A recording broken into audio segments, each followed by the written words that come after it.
বিএনপির ভারপ্রাপ্ত চেয়ারম্যান তারেক রহমান ঘোষিত ৩১ দফায় রাষ্ট্র কাঠামো গঠনের সার্বজনীন দিক নির্দেশনা।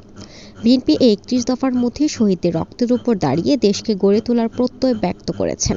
শনিবার বিকেলে কুমিল্লা ৬ নির্বাচনী এলাকার লালমা স্কুল মাঠে ৩১ দফা বাস্তবায়নে আয়োজিত সমাবেশে প্রধান অতিথির বক্তব্যে তিনি এসব কথা বলেন।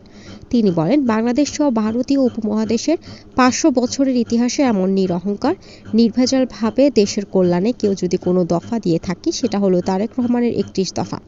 বিশেষ অতিথির বক্তব্যে কুমিল্লা ১০ আসন থেকে বিএনপির মনোনীত এমপি প্রার্থী গফুর ভূঁইয়া বলেন, বিএনপি ৩১ দফা বাস্তবায়ন হলে সুখী সমৃদ্ধির বাংলাদেশ গঠন হবে। তিনি আরও বলেন, কুমিল্লা ৬ আসনে বর্ষিয়ান রাজনীতিবিদ মনিরুল হক চৌধুরীকে মনোনয়ন করে দল বিচক্ষণতার পরিচয় দিয়েছে।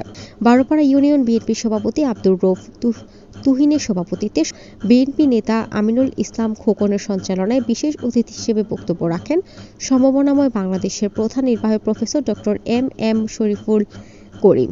কুমিল্লা ১০ আসনে বিএনপি মনোনীত এমপি প্রার্থী আলহাজ গফুর ভূঁইয়া, কেন্দ্রীয় বিএনপি সহ সাংগঠনিক সম্পাদক মুস্তাক মিয়া, জেলা বিএনপি সাধারণ সম্পাদক আশিকুর রহমান মাহমুদ ওয়াসিম, দক্ষিণ জেলা বিএনপি সিনিয়র সহসভাপতি আমিরুজ্জামান আমির, দক্ষিণ জেলা বিএনপির যুগ্ম আহ্বায়ক নজরুল ইসলাম স্বপন, জেলা বিএনপির সাবেক যুগ্ম আহ্বায়ক সৈয়দ জাহাঙ্গীর, মোস্তফা জামান, সদর দক্ষিণ উপজেলা বিএনপি সভাপতি অ্যাডভোকেট আক্তার হোসেন, সাধারণ সম্পাদক ফারুক চৌধুরী, সাবেক চেয়ারম্যান মোর্শেদ চৌধুরী, সাবেক কাউন্সিলর খলিলুর রহমান প্রমুখ।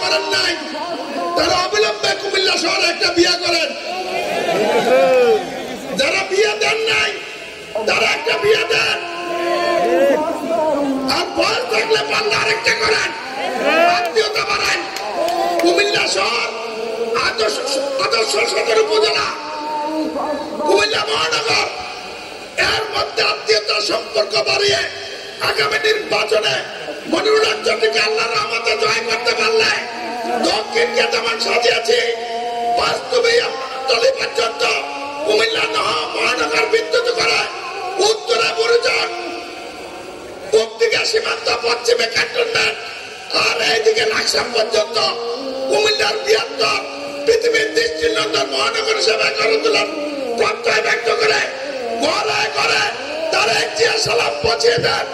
ঘরে ঘরে নেত্রী খালেদার সালাম পৌঁছান, বিএনপির সালাম পৌঁছান, আমার সালাম পৌঁছান। আজকে থেকে সবাই নির্বাচনী করবে।